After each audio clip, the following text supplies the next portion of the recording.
മനസ്സിന് വേണ്ടാത്തത് ചെയ്യാനുള്ള ആ ഒരു ക്രൂരബുദ്ധി, ദുഷ്ടബുദ്ധി, അത് ക്രമേണ ക്രമേണ ഇല്ലാതെയാവും. ഏറ്റവും നല്ല ഉദാഹരണം നോക്കൂ നിങ്ങൾ, രത്നാകരൻ തന്നെ. ഒരു കാലഘട്ടത്തിൽ ആളുകളെ കൊന്നും കവർന്നും വഞ്ചിച്ചും ചതിച്ചും പറ്റിച്ചും ഒക്കെ ജീവിച്ചതാണ്.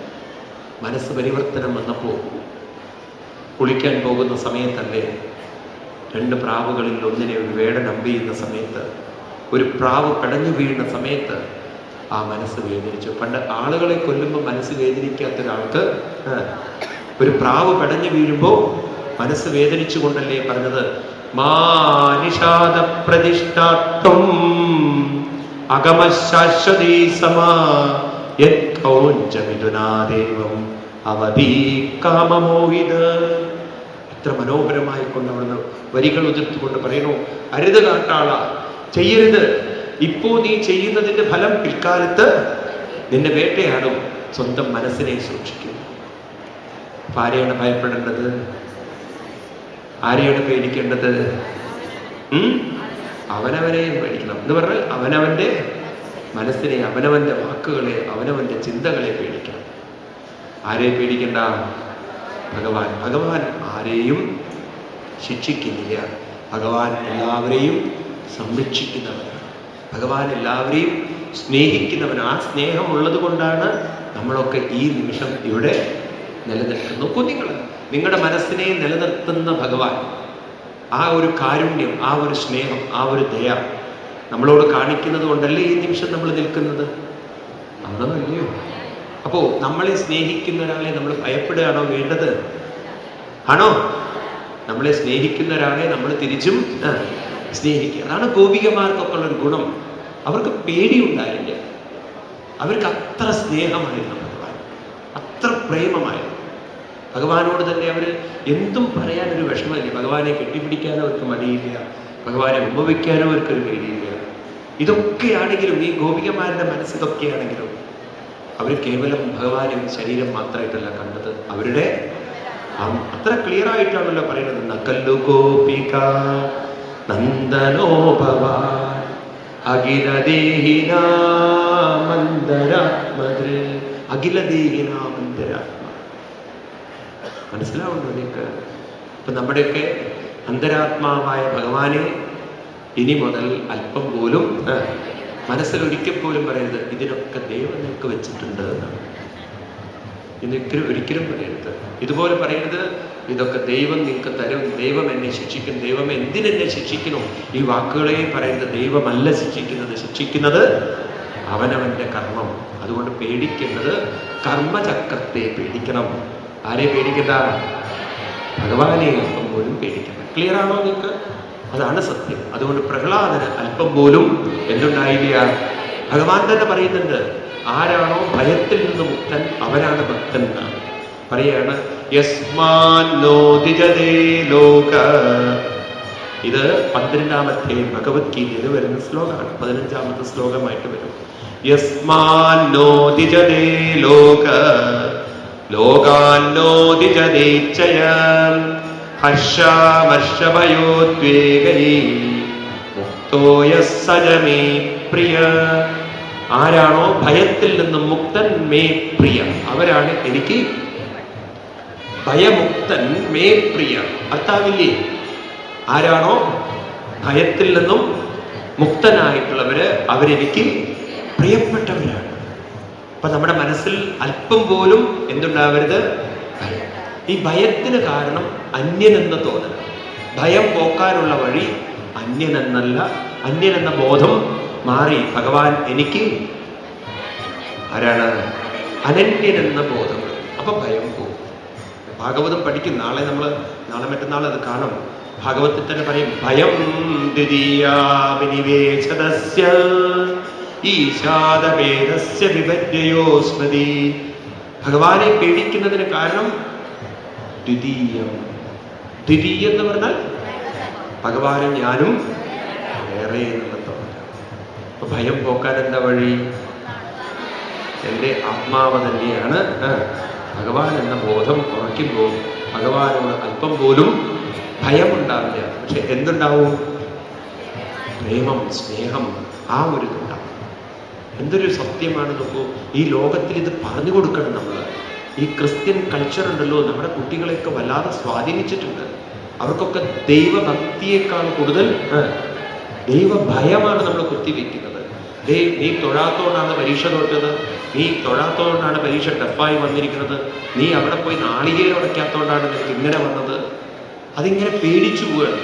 ഒരു വീട് വെച്ചാൽ ഗണപതി ഹോമം ചെയ്തില്ലെങ്കിൽ അന്ന് എന്തെങ്കിലും കുഴപ്പമുണ്ടായി അപ്പോഴേ എനിക്കറിയാതെ ചെയ്തില്ല. അതിങ്ങനെ കണക്ട് ചെയ്യും പലരും. എനിക്ക് മനസ്സിലാവണം, ഞാൻ അത് ചെയ്തിരുന്നെങ്കിൽ ഈ ദോഷം വരില്ലായിരുന്നു. എത്ര ഗണപതി ഹോമം ചെയ്താലും സംഭവിക്കേണ്ടതെല്ലാം അത് ആ സമയത്ത് തന്നെ സംഭവിച്ചിരിക്കും. എന്താ ഗണപതി ഹോമം ചെയ്യുന്ന സ്ഥലത്തൊന്നും ഭൂകമ്പങ്ങൾ ഉണ്ടാവുന്നില്ലേ? ഉണ്ടോ ഇല്ലയോ? ഇല്ല. എത്രയോ പഴയ ക്ഷേത്രങ്ങളൊക്കെ പൊളിഞ്ഞു പോയില്ലേ? ടിപ്പു സുൽത്താന്റെ കാലഘട്ടത്തിൽ എത്ര വിഗ്രഹങ്ങളെ തല്ലി ഉടച്ചു അദ്ദേഹം. ഗണപതി ഹോമങ്ങളൊന്നും നടക്കാത്തതുകൊണ്ടാണോ? പൂജകൾ നടക്കാത്തതുകൊണ്ടാണോ? ഈ ഗുരുവായൂരപ്പൻ തന്നെ ഓടിപ്പോകേണ്ടി വന്നു ടിപ്പു സുൽത്താന്റെ കാലത്ത്. ഈ ഗുരുവായൂരപ്പനെ കൊണ്ടുപോയി കുറച്ചു കാലത്തേക്ക് എവിടെ? അമ്പലപ്പുഴ കൊണ്ടുവച്ചു. അപ്പൊ നോക്കൂ, ടിപ്പു സുൽത്താനല്ലേ കുറച്ചും കൂടി ശക്തി. നോക്കൂ നിങ്ങൾ, വിഗ്രഹങ്ങളെ തല്ലി ഉടയ്ക്കാൻ ഒരാൾ നിശ്ചയിച്ചു കഴിഞ്ഞാൽ പിന്നെ അത് എടുത്തുകൊണ്ട് വലിയ വഴിയുള്ളൂ. അതിനെ ഒന്നും അവിടെ വെച്ചാൽ വിഗ്രഹം എന്താണെന്നാ കൃഷ്ണ ഗുരുവായൂരപ്പ അങ്ങ് തന്നെ അങ്ങനെ സംരക്ഷിച്ചോളൂ പറഞ്ഞാൽ ഗുരുവായൂരപ്പൻ പറയും, ഞാനിതാ എന്നെ സംരക്ഷിച്ചിരിക്കുന്നു. എന്നെ തല്ലിയുടയ്ക്കാൻ ഒരാൾക്കും പറ്റില്ല, പക്ഷെ എൻ്റെ വിഗ്രഹം തല്ലിയുടയ്ക്കാൻ സാധിക്കും. മനസ്സിലാവുണ്ടോ നിങ്ങൾക്ക്? അതാണ് ഭഗവാന്റെ മഹത്വം എന്ന് പറയുന്നത്. അവസാനം കാലിൽ അമ്പ് ചെയ്യുന്ന സമയത്ത് കാലിൽ അമ്പ് കൊണ്ടപ്പോൾ ഭഗവാൻ പുഞ്ചിരിച്ചുകൊണ്ട് പറയുന്നത് വാക്കെന്താ അറിയോ? ഈ ശരീരം ഇങ്ങനെ പോകണമെന്ന നിയോഗമുണ്ട്, നീ എന്നെ ശിക്ഷിക്കുകയല്ല ചെയ്തത്, ആ നിയോഗത്തെ നീ പൂർണ്ണമാക്കുകയാണ് ചെയ്തത്, നീ പേടിക്കേണ്ടതാണ്. തൻ്റെ കാലിൽ അമ്പെയ്തവനോട് പോലും കൃഷ്ണന് പറയാനുള്ള വാക്ക് ജീവിതത്തിൽ ഒരിക്കലും ഭയപ്പെടരുത്. എന്നിട്ടാണ് നമ്മൾ കിണ്ടി വീണാൽ, പാത്രം വീണാൽ, അത് വീണാൽ എന്ന് പേടിക്കുന്നത്. പേടിക്കരുതെന്ന് പറഞ്ഞൊരു ഭഗവാനെ പേടിക്കണോ നമ്മൾ? ഓരോരോ വീടുകളിൽ ചെന്നാൽ വലിയ കഷ്ടാട്ടോ. ആ കപ്പൂരൊക്കെ കത്തിക്കും. ഞാൻ ചില സ്ഥലത്തെ വീടുകളിലൊക്കെ പോകുമ്പോഴേ അവർ പറയും കപ്പൂരൊന്ന് കത്തിക്കാൻ. ഈ കഷ്ടകാലത്തിന് കപ്പൂരം ചിലപ്പം കെട്ടുപോകും. ഫാനൊക്കെ ഇട്ട് കഴിഞ്ഞാൽ കെട്ടുപോവുകയും ഈ പേടി എന്നൊരു വലിയ ഭക്തരുമാണ്. ഒരിക്കലും യോജിക്കില്ല. ഭക്തി ഉണ്ടോ? അപ്പൊ സ്വാമി നാളെ ഇപ്പൊ എന്ത് വേണമെങ്കിൽ ചെയ്യാനാണ് പറയുന്നത്. അങ്ങനെയല്ല, നമുക്ക് ആ ഇഷ്ടം ഉണ്ടെങ്കിൽ നമുക്ക് വേണ്ടാത്തതൊന്നും ചെയ്യാൻ തോന്നും. ആ ഇഷ്ടം വരണം, സ്നേഹം വരണം, പ്രേമം വരണം. അതുകൊണ്ട് ലോകത്തില് ഈശ്വരനെ സ്നേഹിക്കണം, പ്രേമിക്കണം എന്ന് പറഞ്ഞ ഒരു സംസ്കാരമാണ് ഏത്? ഭാരതീയ സംസ്കാരം. പക്ഷെ അൺഫോർച്ചുനേറ്റ്ലി ഈ ക്രിസ്ത്യൻ കൾച്ചറിൻ്റെ സ്വാധീനം കൊണ്ട്, അവരുടെ വിദ്യാഭ്യാസമാണല്ലോ കൂടുതൽ ഇവിടെ ഉണ്ടായത്, ആ ഒരു സ്വാധീനം കൊണ്ട് ഈശ്വര പ്രേമം എന്നത് മാറി ഈശ്വര ഭയം എന്നതാക്കി മാറ്റി. ഇന്ന് നമ്മൾ ജന്മം കൊണ്ട് ഹിന്ദുക്കളാണെങ്കിലും മനസ്സുകൊണ്ട് മിക്കവാറും ക്രിസ്ത്യൻസാണ്. സത്യം പറയാം, അവരുടെ കൾച്ചറാണ് നമ്മൾ കൊണ്ടു നടക്കുന്നത്. നമ്മുടെ ഭാരതീയ സംസ്കാരമല്ല.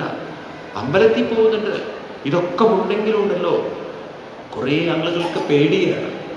കുറേ ആളുകൾ പോകുന്നത് എന്തോ പ്രാർത്ഥിക്കാനാണ്, കുറേ ആളുകൾ പോകുന്നത് എന്തോ വിഷമങ്ങൾ പറയാനാണ്. ഇതിനൊന്നും അല്ല അമ്പലം വെച്ചിരിക്കുന്നത്. അമ്പലം വെച്ചിരിക്കുന്നത് ആ നിലനിർത്തുന്ന ഭഗവാനെ അനുഭവിക്കാനുള്ള ഒരു കേന്ദ്രം. അനുഭവിക്കില്ല. ആ അനുഭവം വരണമെങ്കിലോ ഭഗവാനെ നല്ലവണ്ണം അറിയണം, അറിഞ്ഞ് സ്നേഹത്തോടെ അഭ്യസിച്ചുറപ്പിക്കണം. അങ്ങനെ ഭഗവാനെ ക്രമേണ അനുഭവിക്കണം. ജ്ഞാതും ദൃഷ്ടും പ്രവിഷ്ടം. ഇത് മറക്കരുത് ഭഗവാന്റെ വാക്ക്. ജ്ഞാതും ദൃഷ്ടും പ്രവിഷ്ടം. അപ്രകാരം നമ്മുടെ മനസ്സിനെ നമ്മൾ മാറ്റിയെടുക്കണം. പ്രഹ്ലാദൻ പറയുന്നു, എന്തുകൊണ്ട് നമ്മളൊക്കെ പേടിക്കണമെന്ന് ചോദിച്ചു കഴിഞ്ഞാൽ ഈ പേടിക്കൊരു കാരണമുണ്ട്. കാരണം എന്താണ്? യസ്മാത് പ്രിയാ പ്രിയ വിയോഗ സയോഗ ജന്മ ശോകാഗ്നിനാ സകലയോനിഷദക്യമാന ദുഃഖൗഷധം തദപി ദുഃഖമദദ്യാഹം ഭൂമൻ ഭ്രമാമി വദമേ തവദാസ്യയോഗം പ്രിയാ പ്രിയവിയോഗസയോഗജന്മ. എന്തുകൊണ്ട് ഭയപ്പെടണോ? നമ്മൾ ഏതിലൊക്കെയോ ശക്തി കാണുന്നു. അപ്പൊ നമുക്ക് ഭയം എന്താണ്? ഈ ശക്തികളൊക്കെ എൻ്റെ കയ്യിൽ നിന്ന് നഷ്ടപ്പെടുമോ എന്നുള്ളൊരു പേടി. ഭയത്തിൻ്റെ കാരണം നാം ശക്തി കാണുന്നതൊന്നും നമ്മുടെ നിയന്ത്രണത്തിലല്ല എന്ന് തോന്നൽ നമുക്കുണ്ട്. ആരോഗ്യം നഷ്ടപ്പെടാം, കൂടിയല്ല ജനിക്കുന്ന നേരത്തും കൂടിയല്ല മരിക്കുന്ന നേരത്തും. നമുക്കറിയാം. അപ്പൊ അതുകൊണ്ട് ബന്ധങ്ങൾ എനിക്ക് നഷ്ടപ്പെടാം, സമ്പത്ത് നഷ്ടപ്പെടാം. ഭഗവാനെ ഇതൊന്നും നഷ്ടപ്പെടുത്തരുതേ, ഇതൊന്നും നഷ്ടപ്പെടുത്തരുതേ എന്ന് നമ്മൾ പ്രാർത്ഥിക്കുമ്പോൾ നമ്മൾ പ്രതീക്ഷിക്കുന്നത് എന്താണെന്നറിയോ? ഏതൊക്കെയാണോ എൻ്റെ സമ്പത്ത് അതൊക്കെ ദൈവം എന്നും എനിക്ക് നിലനിർത്തി തരുന്നത്. ആ ഒരു അന്ധവിശ്വാസത്തിൽ ജീവിക്കുമ്പോൾ ഒരു ദിവസം അതങ്ങോട്ട് വീണു പോകുമ്പോഴാണ് ഈ ചതി എന്നോട് ചെയ്യരുതായിരുന്നു കൃഷ്ണ. എത്ര പാൽപ്പായസം കഴിച്ചു? 100 രൂപയ്ക്ക് കഴിച്ചുകൊണ്ടാണോ?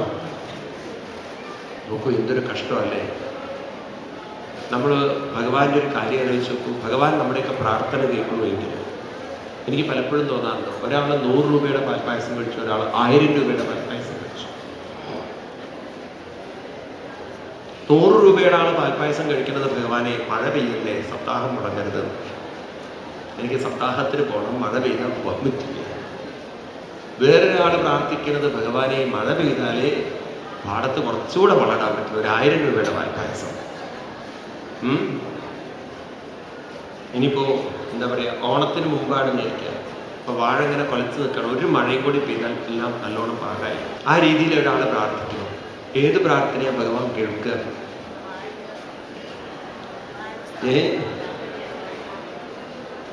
നിങ്ങളാണ് ഭഗവാന്റെ സ്ഥാനത്തെങ്കിൽ ഏത് പ്രാർത്ഥനയെ കേൾക്കുക? 1000 രൂപയുടെ. ഭയങ്കര ടീം തന്നെ. മനസ്സിലിരിപ്പ് നോക്കണം. എന്നാലും നോക്കൂ, മനസ്സിൽ വെറുതെ അല്ല ഭഗവാൻ ഒന്നും ചെയ്യരുത്. 1000 രൂപ എന്നാൽ അങ്ങനെയല്ലേ ചെയ്യാൻ പാടുള്ളൂ. 1000 രൂപ തന്ന ആൾക്കല്ലേ കുറച്ചുകൂടി ഒരു പരിഗണന കൊടുക്കേണ്ടത് അല്ലേ? അപ്പൊ ഭഗവാൻ എന്താ പറയാ? കൂട്ടാ, 100 രൂപയോളം കഴിച്ചോണ്ടാട്ടോ എനിക്കിത് ചെയ്യാൻ പറ്റാത്തത്. 1000 രൂപക്കാരൻ കാവില് നിൽക്കുമ്പോഴാണ്, ക്യൂ നിൽക്കുമ്പോഴാണ് എൻ്റെ 100 രൂപ. അപ്പൊ നമ്മൾ ഓരോ പ്രാവശ്യം അമ്പലത്തിൽ പോയി ചോദിക്കണം ഏറ്റവും ടോപ്പ് റേറ്റ് ഏതാണ്. കാരണം നമ്മളത് കേൾക്കണമെങ്കിൽ ആ ടോപ്പിന്റെ ഉള്ളിൽ അപ്പുറത്തേക്ക് ഇറങ്ങണം. ഈ ലേലം വിളിയൊക്കെ കേട്ടില്ലേ നിങ്ങൾ? അതേപോലെ കൊള്ളിയേക്കും. അമ്പലത്തിൽ കുറെ കഴിഞ്ഞാൽ ലേലം വിളിയാവും. 51 രൂപ പായസം, 52 രൂപ, 53 രൂപ. കാരണം ഭഗവാൻ കേൾക്കണ്ടേ? ഈ രൂപത്തിലാണ് ഇന്ന് നമ്മുടെ ഭക്തി. അതുകൊണ്ട് നമ്മുടെ മനസ്സിനെ ഇതിൽ നിന്ന് എന്ത് കൊടുക്കുന്നു എന്നതല്ല മുഖ്യം, നമ്മൾ എവിടെ മനസ്സിനെ വച്ചിരിക്കുന്നു എന്നതാണ്. അതുകൊണ്ട് പറയാണ് ഭഗവാനെ, അവിടുത്തെ ആണ് ശക്തിയായി കാണുന്നതെങ്കിൽ, ആരാണോ അറിവോടുകൂടി ഭഗവാനെ ശക്തിയായി കാണുന്നതെങ്കിൽ, ദുഃഖൌഷധം, എല്ലാ ദുഃഖത്തിനും ഔഷധം ഉള്ളിൽ തന്നെയുണ്ട്. തഥാ വിഭൂമൻ പദമേ തവ ദാസ്യയോഗം. ഭഗവാനെ, ഈ ദാസ്യയോഗം എനിക്ക് അനുഗ്രഹിക്കരുത് എന്ന് പറഞ്ഞു. കോന്നത്രദേകില ഗുരോ ഭഗവൻ പ്രയാസം ഉത്താരണീസ്യ ഭവസംഭവലോപഹേതോം മൂഢേഷു ഭൈ മഹദനുഗ്രഹ ആർത്തബന്ധോ കിന്തേന തേ പ്രിയദനാം സേവദം ന കോന്നത്രദേ അഖില ഗുരോ ഭഗവൻ പ്രയാസം. ഹേ ഭഗവാനെ, അവിടുന്ന് എൻ്റെ മുന്നിൽ ആരാണ്? അഖില ഗുരു. പ്രഹ്ലാദൻ നരസിംഹത്തെ കാണുന്നത് ആരായിട്ടാണ്? ഹേ അഖില ഗുരു, അങ്ങേക്ക് എന്താ ഒരു പ്രയാസം? ഞാൻ മൂഢേഷു വൈ മഹദനുഗ്രഹ ആർത്തബന്ധോ, ഞാൻ പലപ്പോഴും മറന്നുപോകും എൻ്റെ ശക്തി, ഞാൻ എൻ്റെ ഉള്ളിലിരിക്കുന്ന ഭഗവത് മഹിമ ഞാൻ മറന്നുപോകും. അതുകൊണ്ട് അവിടുന്ന് എന്നെ അനുഗ്രഹിക്കണം. എങ്ങനെ? ഉത്താരണീസ്യ ഭവസംഭവലോപഹേതു. എപ്പോഴൊക്കെ ഞാൻ അങ്ങേ മറക്കുന്നുണ്ടോ അപ്പോഴൊക്കെ എൻ്റെ മനസ്സിനെ പിടിച്ചുയർത്തി ഉയർത്തി ഉയർത്തി ഉയർത്തി എനിക്ക് ഓർമ്മ വേണം. ബോധം വരുത്തുവതിന് ആളായി നിന്നവര് ആചാര്യരൂപങ്ങളിൽ അർക്കന്നലാതി വെളിവൊക്കെ ഗ്രഹിക്കുമൊരു കണ്ണിന്നു കണ്ണുമനമാകുന്ന കണ്ണതിനു കണ്ണായിരുന്നവളും താനെന്നുറയ്ക്കുമളവ് ആനന്ദമെന്തുഹരി നാരായണ. ഈ ഒരു ബോധം നമ്മുടെ ഉള്ളിൽ നിരന്തരം വെച്ചുകൊണ്ട് മുന്നോട്ട് പോകാൻ അനുഗ്രഹിക്കണം.